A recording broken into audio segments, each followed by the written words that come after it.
have you experienced binge eating? Yeah, I struggled with it for a while. The more I got older, the more I realized like you're restricting yourself. Inevitably, you're gonna binge. Number one tip, just stop the restrictions, stop beating yourself up about things you eat. I suffer with bad anxiety. The number one way that I soothe it is through food. Making your own meals is so underrated. It feels good to like order Uber Eats and get it delivered to your door and then you just eat it and you're done. But it feels even better after you've eaten the meal that you've cooked. Do you have any other recommendations for people that are struggling with their mindset around nutrition? Just surrounding yourself with good influencers, especially online, because there's a lot of toxic stuff online. You can eat everything in moderation, still be healthy and still reach your weight loss goals. So I'm very big on stopping the restriction and just eating balanced meals and enjoying your diet. Eliya, thank you so much for joining me. Welcome to the show. Thank you. Let's start by you just introducing yourself and talking us through your journey to becoming a nutritionist. Okay, so I'm Eliya. I'm 26 from Sydney, Australia.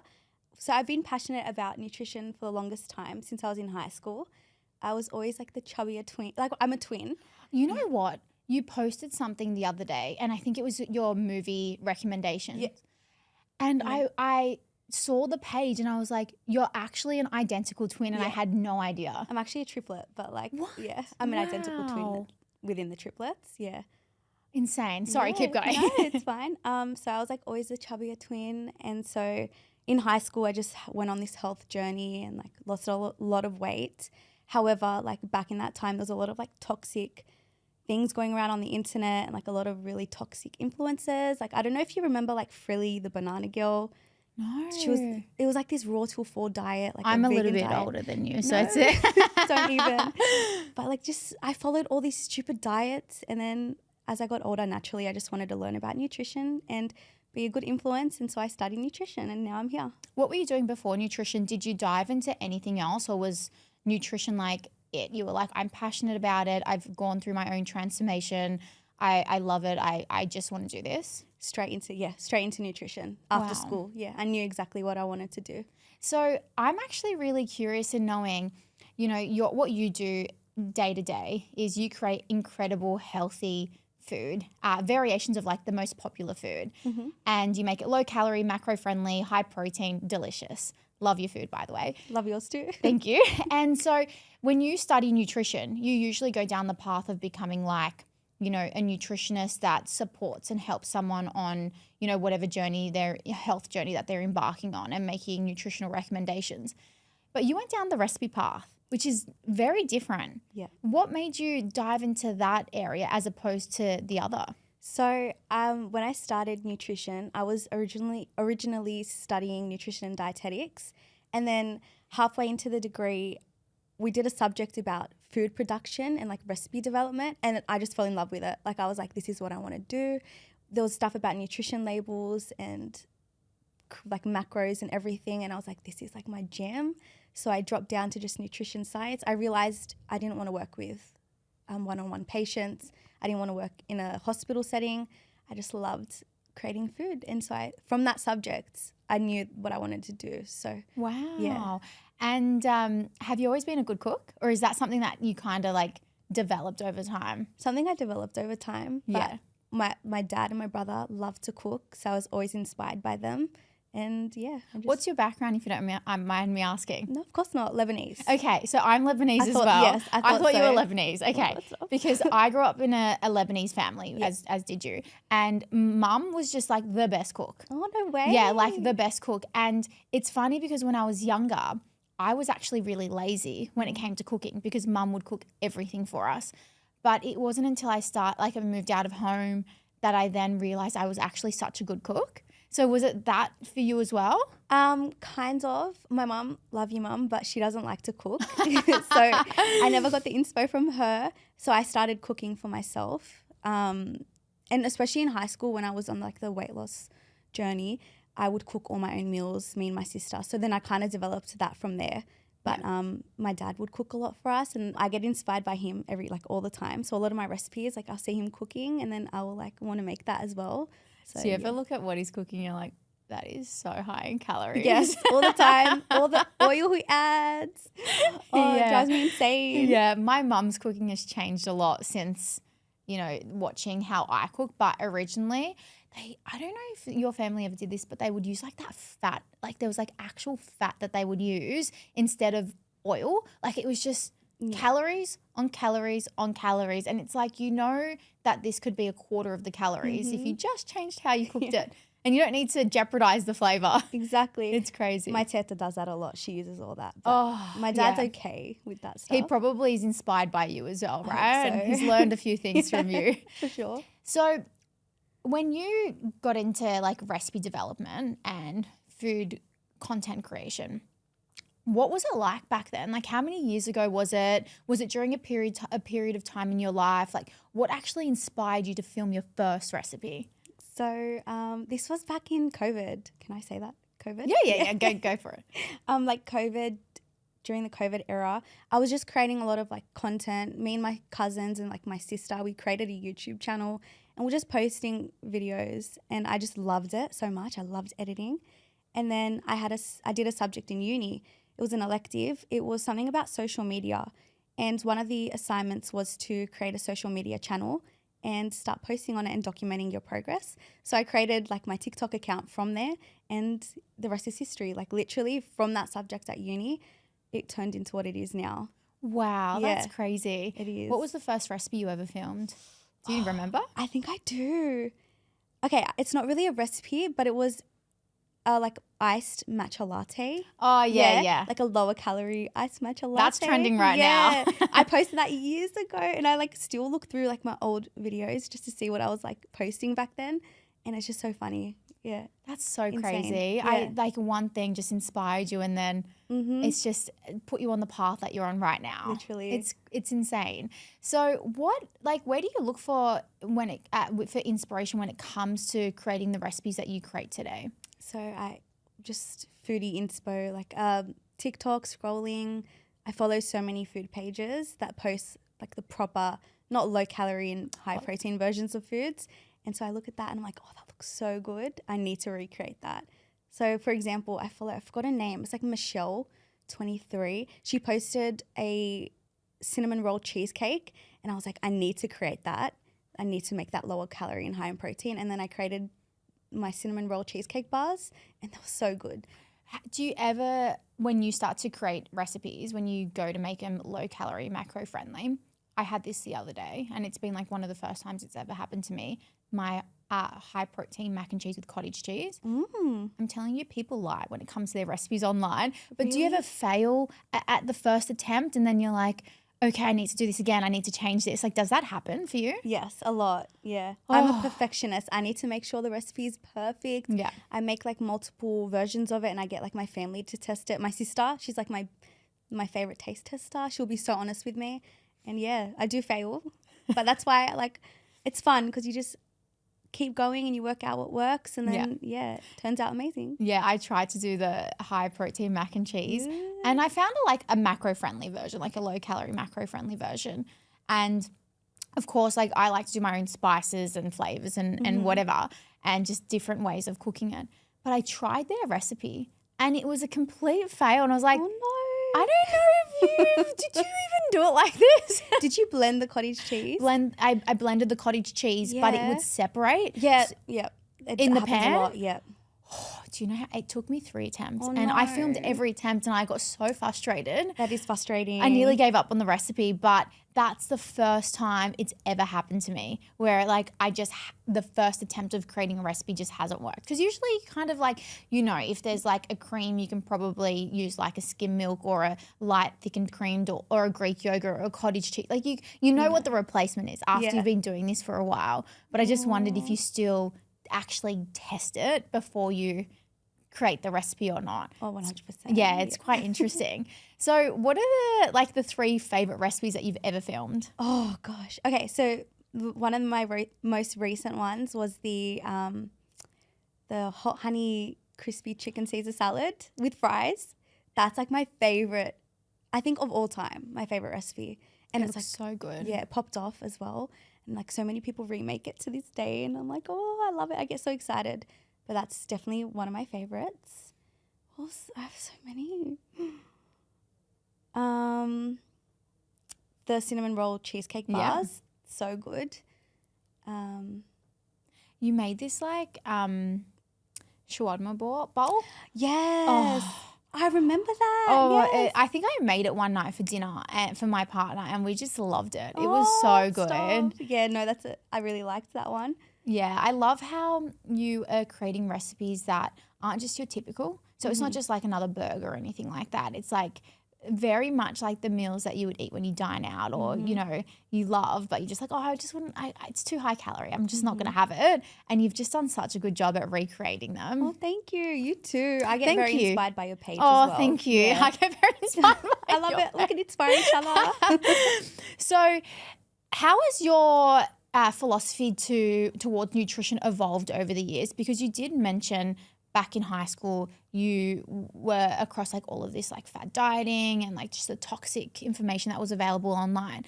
What was it like back then, and then what is it like now? How's it evolved? So back then I was very in the mindset of restriction, and to be skinny or to lose weight or just be on a health journey, you needed to restrict your carbs, calories, fat, everything. And over time that has evolved tremendously. Like you can probably tell by my page and what I post. Now it's more about like having a sustainable diet.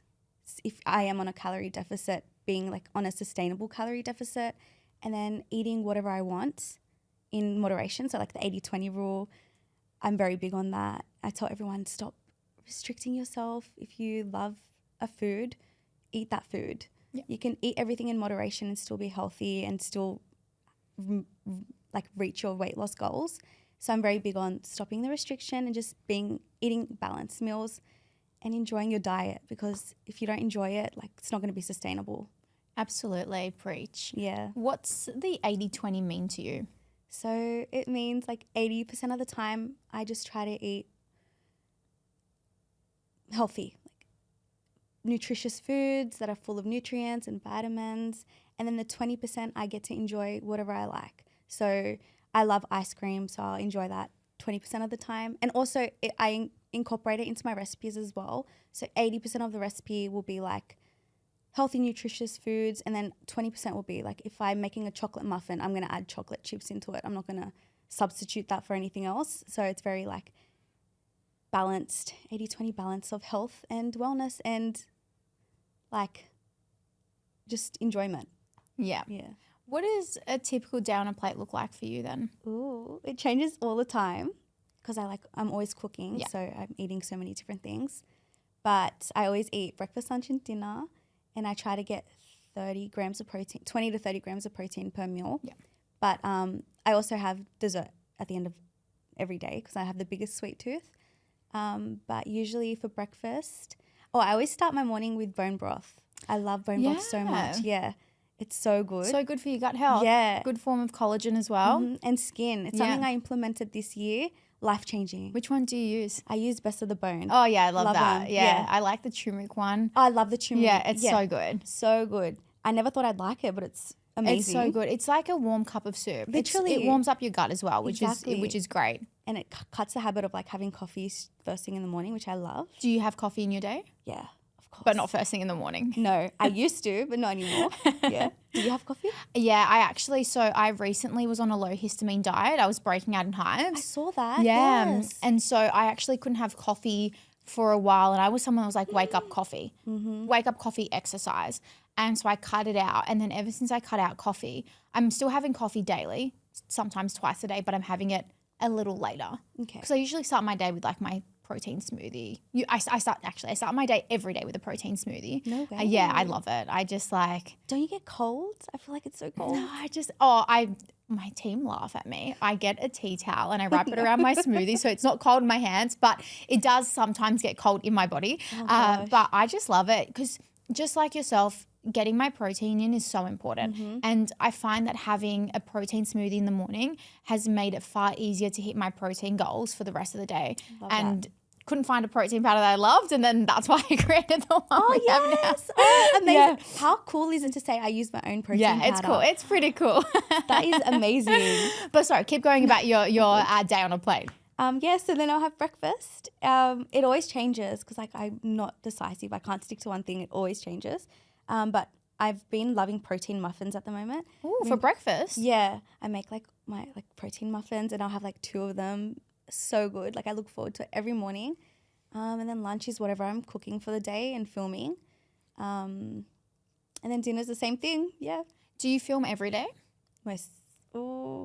Tuesday to Friday. Tuesday, yeah. So you always have food that you're cooking that you can just have leftovers for and everything. And I do a lot of meal prep, recipes. So I have my meal prep for the week. So it kind of works out. How good is that when you make a really good recipe and you create 4 versions of it and you're like, oh yes, now I've got this for the next 4 days. It's so good. Everyone always asks me like, do you eat all your food? I'm like, well, obviously, like you don't want it to go to waste. Yeah, but like if I'm making a meal prep meal, of course I'm going to eat it for the rest of the week. I love it. Yeah. So that's why I post it. And for me, it's me and my partner. Well, my partner will smash a lot of my food. I made this Biscoff tiramisu, which I'm actually, like by the time this episode comes out, will be the recipe will be online. It's not low calorie, macro friendly in any means, but it's delicious. Yeah. And I made it and like I had some and it was delicious. And then my partner's on Europe Shred at the moment as well. Yep. And so I gave it to him and he's like, oh, like I've already had a bit of calories today. I'm like, just taste it. Like, I just want you to taste it because he rates all of my food because I'm like, I will think something tastes good because I've made it. I'm biased. But then I'm just like, even though he tells me everything tastes good, he's probably biased as well. Getting a second opinion is important. Agreed. And so I gave him a plate with like a pretty decent size slice and I'm like, just taste it. If you don't eat it, it's fine. I'm seeing family tomorrow, so I'll give them the rest of it. And he ended up eating that slice and then the next day another slice. And by the time I gave it to my family, another slice. And he's like, he'll just smash my food. I love that. So that. nothing goes to waste in this household. We love that for you. It's so good. It's Benefit so good. of having a boyfriend. Absolutely. That is definitely one of the top benefits. For sure. So tell me, we spoke on back, when you first started studying nutrition. And now you've gone down the path of recipe development. Have you ever during your journey ever thought I'd love to go back into doing anything clinical in that space? Or are you just like, no, I love this. I love food development. Is this it? I think so. I've always told myself there's the option that I can go back and continue a master's for dietetics. However, I just don't think that's for me. But I have considered the education path because I think that'd be very fun and exciting. So if I ever wanted to, I could go into education and use my knowledge there in that route. But working one-on-one with patients, I don't think it's for me. No, it's different. It's very different. Yeah. It's very rewarding in its own way because you're helping people become healthier or achieve whatever they're trying to achieve through their nutrition, which we all know food plays such a big part in everything. But then you're also on the other end, it's so rewarding making these recipes and watching people make them and just be like, this is one of the best things I've ever had. Yep. And you've helped me become healthier because of the recipes that you've created. So it's rewarding in its own means. Exactly. And I think there's room for everyone. There's so many nutritionists and dietitians out there. We need to have our own roles and do what we love. So Absolutely. There's room for all of us to do that. Absolutely. Yeah. And so what's next for you? Would you ever think of doing food development? I don't think so. I don't do you mean a product? Yeah. I don't know. That originally that's what I was thinking and of going into and with I was actually thinking of going into food science and recipe labeling and all that. Nutrition nutrition labeling. Yeah, I know what you're talking about. Law around that. And I was like, nah, I don't think that's for me. Don't get me started on that. With your protein powder. Oh. See, I was thinking of doing that, but I was like, maybe that's too much. It is. So being that other person, literally whenever we get our protein powders tested and a lot of the other products that we're working on, packaging and even labeling and everything is so to the you need to get everything done properly. Yep. And one small word or one small thing that isn't legislation doesn't cover or whatever is you just can't do it. And it's frustrating because you're like, oh, the branding and everything sounds so good and I'm so happy. And then it's no, you can't have it like that. And you're just like, no, I have to start again. Yeah, how frustrating. Yeah. But it's kind of good that like our laws do that. So, Yeah. you know, false Absolutely. advertising and all that. Absolutely. I couldn't agree more. That's But so on the other funny. end, I would be so frustrated. I never thought that you would ever get into something like that. Yeah. Well, because we did a whole uni, the whole subject, that's just what stood out to me, and like the numbers and like the macros and working out like the health star rating. Yeah. Like I just love numbers. So I think that's why I was attracted to that. Yeah. But makes sense. that's why I like recipe development. Like, There you go. yeah, Well, best of both worlds, really. exactly. Yeah. So you spoke about eating dessert every night. You're a sweet tooth. Mm-hmm. What's your favorite dessert, or what's your go-to when it comes to dessert? So ice cream. Yeah. So my Ninja Creamy, I'm obsessed. I always make like a ice cream in the Ninja Creamy and I add like chocolate or something in it. But it's been so cold and I can't do cold in the winter. Yeah. Like I can't do smoothie bowls, none of that. No ice cream. But I've been loving like either a dessert that I make. So I make so many. Yeah. And I just have it in my fridge. Like protein muffins. I don't know why I've been obsessed. I need Or- to try your protein muffins. so good. I made an apple crumble one recently. I saw that. I'm just obsessed. Like I know it's like my food. It sounds so like vain saying that I'm obsessed with my No, food. not at all. But it's so good. Your food is great. You should be Thank you. saying that. I'm going to try Thank one of you. your protein muffins. That's Oh, like my good job. next thing that I'm going to try. I hope you like it. Yeah, I'm sure I will. If you've made it, I'm sure I'll love it. I hope so. But yeah, just that. Or chocolate. You can never go wrong with Oh, chocolate. Yeah. I have a caramello most nights. Love caramello. They're just like the big ones. They're just like the perfect size. They're like 175 There calories. you go. And it's just Chef's kiss. chef's kiss. Just so good.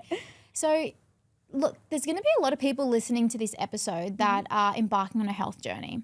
They don't know where to start. And they're probably feeling really deflated and frustrated because they've tried every fad diet, much like you back in high school. But they're so desperately trying to find a way that would allow them to enjoy life in the process. What are your recommendations to someone who's just trying or starting to be healthier through their food?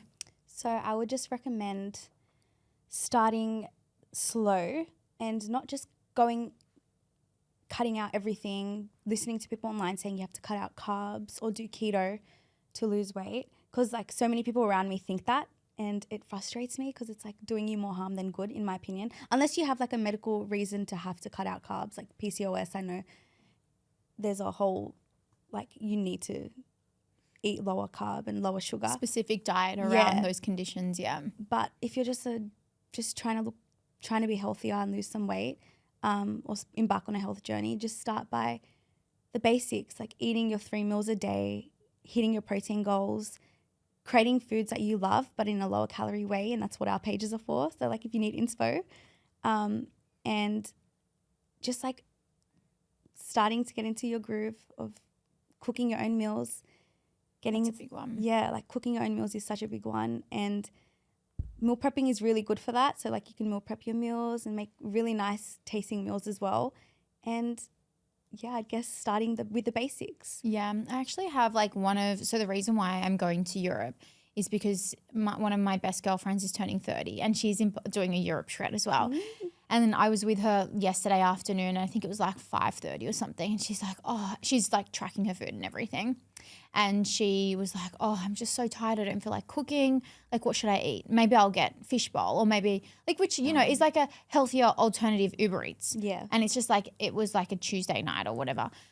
And I just said to her, it's going to suck to make your food right now. I get it because like after a long day, the last thing that you want to do is cook. But if you can just cook it yourself, it will eliminate, I guess, a lot of the discrepancies when it comes to your food tracking first and foremost. But you'll just feel so much better.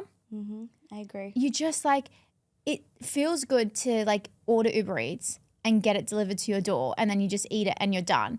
But it feels even better after you've eaten the meal that you've cooked.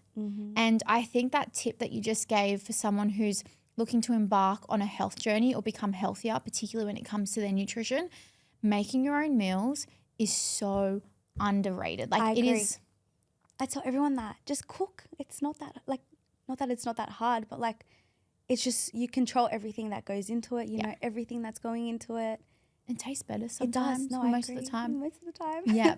And just like, and you just feel better in your body Mm-hmm. as well, because, you know, everything, like you said, you're putting into this recipe, but then you can also make multiple. And on top of that, it's a lot cheaper, Mm-hmm. just to say, because for me, when I order Uber Eats, one meal can equate to like $40, Mm-hmm. which is like crazy. You can do 4 days worth of food, one recipe for $40. Exactly. It's so insane. It's the best. Yeah. I just love it so much. And that's why I like Absolutely. shout it from the rooftops. And all my recipes are like homemade recipes. Like I just love it. What about if someone doesn't know how to cook? So they're like, I'm just not a good cook. Because there are a lot of people out there that would just be like, I just can't cook. So like, what would you recommend to them to just starting off?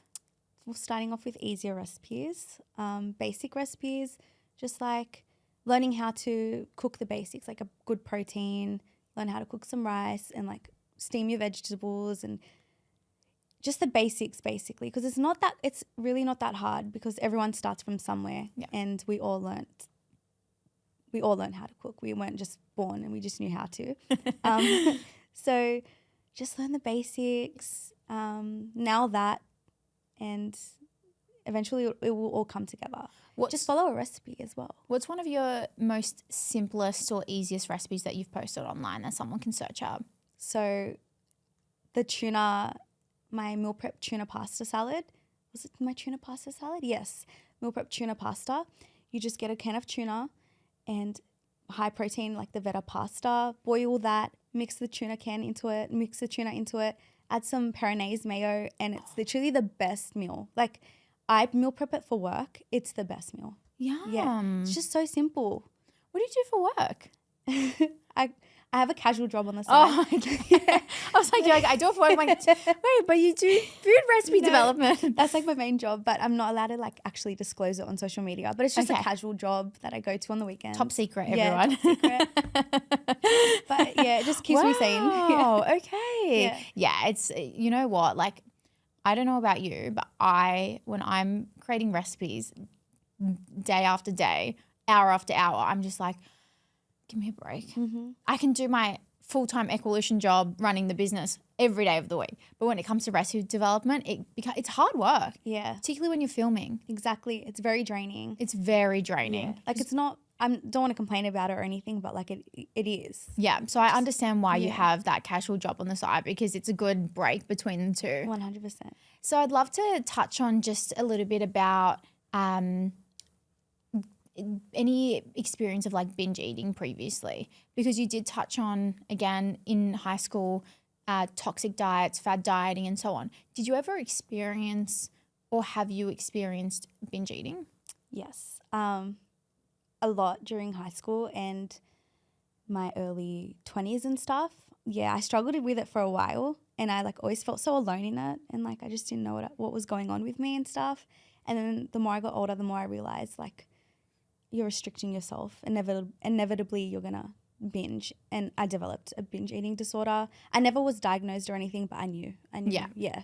You just like, there are signs when you think about food a lot, when the weekend comes and you're like, oh, I'm just gonna eat everything and anything. Yep. And then guilt is attached to it the next day, where you black out and you eat. Like, there are so many signs of binging where you eat to the point of just like excessive fullness. Mm-hmm. So there's like so many signs and symptoms of like of binge eating. Yeah. How do you think you overcame it? So I'm gonna be very honest. Yeah. If you asked me like that question a year ago, I overcame it through just stopping the restriction, stopping restricting. So I was eating very low calorie, so I stopped eating low calorie because that was just triggering my binges. And it was a long journey. It didn't happen overnight, but eventually I was able to live binge free. So number one tip, just stop the restrictions, stop beating yourself up about things you eat, allow yourself to eat everything. That's what I did. And eventually I was able to be normal and like not binge. But recently, something I've been struggling with, again, it's come up. I've never spoken about this, but I thought, what a perfect place to speak about it. I suffer with bad anxiety. So with my anxiety, the number one way that I soothe it is through food. I love food so much. So inevitably it's going to be something that soothes me. And so it's something I've been struggling with, and the way I've been combating that is going to therapy. And it's helped me so much, and I couldn't recommend it enough. So yeah. I'm glad you mentioned that, because emotional eating or stress eating is a huge trigger for binge eating, right? Yeah. And a lot of people, like you said, will experience binge eating through just restriction alone. But then also on the other end, it can come from just stress and anxiety, because food is comfort. It is soothing. So think about it. When we are children and we're crying, the first thing that mum does is attach us to her nipple, or she gives us a bottle, right? Mm-hmm. She feeds us. And so it soothes us. We're Exactly. okay. We stop crying. And so we, I guess, are nurtured like that. We grow up looking at food as comfort. And so it's so inevitable that we as humans will continue to look to food for comfort. It's all we know. We don't know other ways to essentially get ourselves out of it. Yeah. I really love that you have just suggested therapy, because that is not the first thing people would think of doing. Mm-hmm. But do you think that therapy, like going and seeing a psychologist, has helped reduce any binging or resorting to food because you're dealing with it through her methods and like her suggestions and her guidance? 100%. Or him, whoever Her, the psychologist is. 100%. This is like the first time in my life I've been seen a psychologist this year, and I've only been like 4 or 5 sessions, and it told me so much. Like, she's broken down why I have the anxiety, and then that you just understand it more, and then that eradicates the need to go to food to comfort like myself. So 100%, like I would just recommend going to How'd you therapy. find your psychologist? I found her online, actually. Yeah. And then I asked, my friend goes to her, so I asked her, is she good? And yeah, I just went to her through my friend as well. Yeah, a lot of people struggle to find a good psychologist. Yeah. Because you really want someone that understands you. Exactly. And you love their approach, because every psychologist has a different approach. Just like every nutritionist and dietitian, everyone has their own approach of doing things. 100%. And so it's sometimes really hard. So I always wonder, like, when someone finds success in their psychologist, how do you find them? Like, what do you like look for? Like, were there things that you read online that you're like, okay, this makes sense. She's dealt with people that are experiencing the same things as me, or she was a referral, so that would have helped. Is there anything to look out for when looking for a psychologist? Well, I wanted to see a woman specifically, and kind of not too kind of younger, just so she could be more understanding about some things I'm going through. And yeah, and like you said, she has dealt with these things like anxiety. When you search them up, there's like a whole list of things that they deal with and that they Specialize in? specialize in. Yes, that's the word. And I saw anxiety, and that's like the main thing that I wanted to deal with. And I was like, yeah, this is my girl. Good on you. Yeah. That is like really amazing that you've put yourself first and you've taken the right steps in order to like work on your mindset, because without that, you have nothing, right? 100%. It's just like, it's so important. Do you have any other recommendations for people that are struggling with their mindset around nutrition? Yes, I would say just stop. Don't be so hard on yourself. You know, you're your best friend, and you wouldn't be so hard on your best friend, and you wouldn't treat them with the same like force you're treating yourself with. So I'm always like, just be kind to yourself. Just look. I also love journaling and just like understanding your thought patterns more. So just I'd recommend journaling and like just understanding where your thoughts are coming from,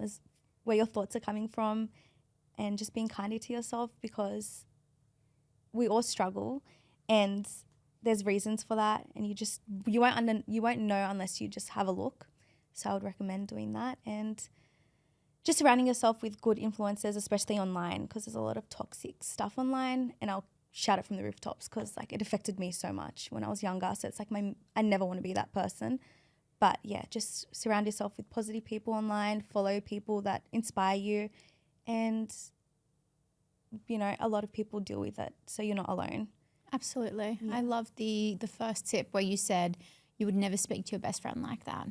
And so like, and you know what, we're all guilty of it. We speak so negatively to ourselves, and sometimes my friends need to remind me to be like, you would never say that to me, so why are you judging yourself like that? Or why are you calling yourself ugly or whatever it may be? Or like, you know, you're just hard on yourself. I hate that for us.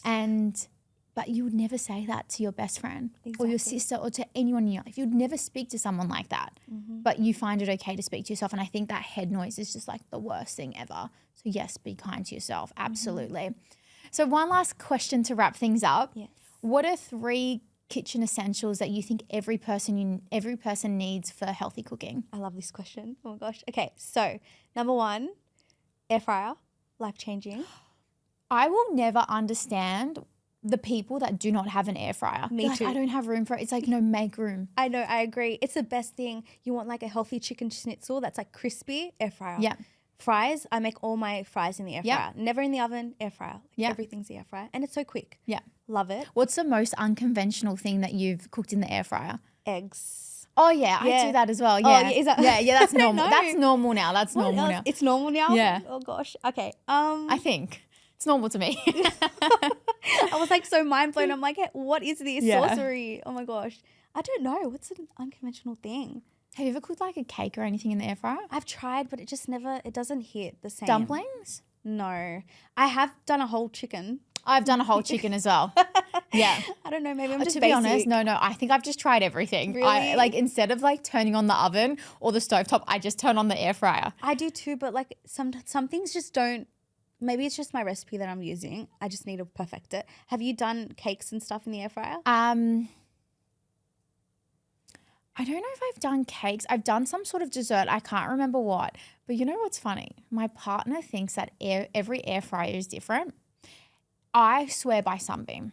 I love Sunbeam. I use Sunbeam for everything. Yeah. And then he uses the Kmart one. And no he way. thinks that his Kmart one cooks his steak better.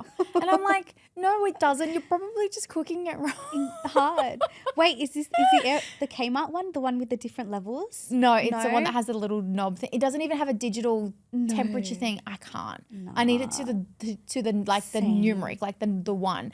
But he just like thinks that every air fryer cooks everything different. It could be like every oven cooks Yeah. things differently. But I'm just I like, doubt it. no, I think you're blaming the utensil. You're not blaming the cook. Exactly. I Okay. used to think the same, but now I've realized I've gone through so many. They're all the same. It's all the same. It's all the same. Sorry, I completely interrupted you. Next, No, don't keep be going. silly. Second, kitchen essentials, right? Yeah. A good spice collection, Yeah. because we don't like bland food over here, and it makes all of the difference, especially if you're cooking chicken or something that's kind of boring. Spices will save you, and a good pan, because yeah, I recently started using stainless steel. I never used stainless steel. I was always very intimidated, but once you like learn how to actually use it properly and make it non-stick, life-changing. How do you do that? Because I'm struggling. Oh, it's like you just like get it to a really high temperature, Yeah. and then it takes a while, like 5 to 10 minutes. So it is time consuming, but it's worth it. Then I always do like a, what do you call it? A water check. So I sprinkle some water, and if the water like bounces off, it's ready to go. If it just evaporates, it's not ready. It's not hot enough. Interesting. Yeah, it literally is non-stick. I will crack an egg and it will just be non-stick. Like you can just scoop Where it did up. you get your stainless steel pans from? Oh my gosh, now I've forgotten. Scan pan, sorry. Scan I pan. lie. Yeah, Scan yeah. pan, I use their pots and stuff. They're really huh? good. Yeah. So I love it. Okay, because I recently got gifted a stainless steel pan. No way. And it's like a really great pan. And I'm just like, am I doing something wrong? Like, is it me or is it the pan? Trust me, we've all been there. Okay, so it's me. No. It's me. I'm doing something wrong because it's They sticking. they don't teach us this. Yeah, Like, they don't okay. say the instructions. Have I'm you like, posted this tip online? I've made some videos, but I'm like, they're not, I'm a big perfectionist. And if it doesn't look really good. You need to post this ASAP because everyone needs to learn this trick, because a lot of people are now starting to think about their pans and the toxins that come from nonstick, and stainless steel being one of the better options. A lot of people are starting to invest in that. But the problem is that on the other end, people like don't get stainless steel because it doesn't do nonstick, but it does if you do it right. Yeah, exactly. So you need to share this. No, I actually have the video in my drafts. Maybe this is my inspiration to You're going to post it. post it, yeah. And when you post it, I'm going to be so happy. I'm going to be like, I needed this. Oh, no. You're solving my problem. I need to post it now. You told me to. Eliya, thank you so much for joining me. I love this chat. I've learned so much from you, and I'm literally going to go and make your protein muffins this week. I am so excited. Hope you love it. Yes, I'm sure I will. Thank you so much. Thank you for having me. Absolutely. This was so much fun. I'm glad you loved it. First podcast. And Yes, you my nailed first it. podcast. You nailed it. Thank you. Thank you so much for joining me. I hope you enjoyed it as much as I loved being a part of it, and I'll see you at the next one.